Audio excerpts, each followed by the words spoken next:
Welcome back to Top 5 Repairs. If you're having a hard time removing that radiator hose from the radiator, I'm going to show you some of my favorite ways to remove that radiator hose.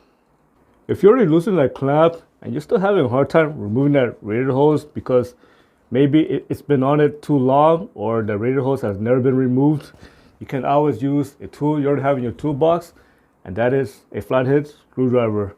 So what you have to do is you have to stick the screwdriver underneath the radiator hose like this, and hopefully it helps break it loose.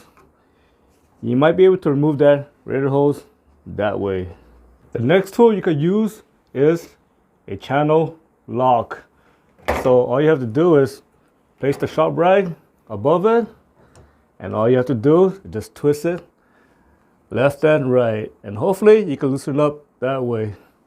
The next tool you can use is a pick and a radiator hose puller. So first take your pick, work your way around it like this.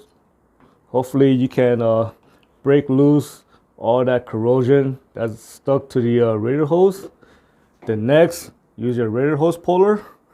All you have to do is just put it down in like this and start pulling on it. If that doesn't work, work your way onto the other side and pull on it.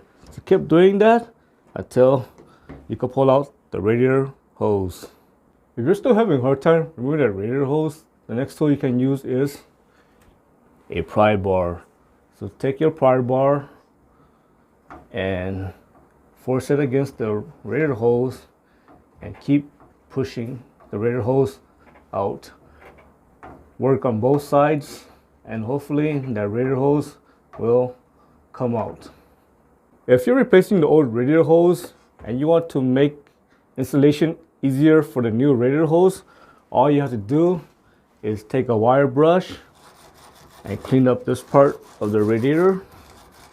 And then next, you could spray a little bit of WD-40 on it, and the new radiator hose should easily slip in. Again, those are some of my favorite ways to remove a radiator hose. Thank you for watching, and subscribe to Top 5 Repairs.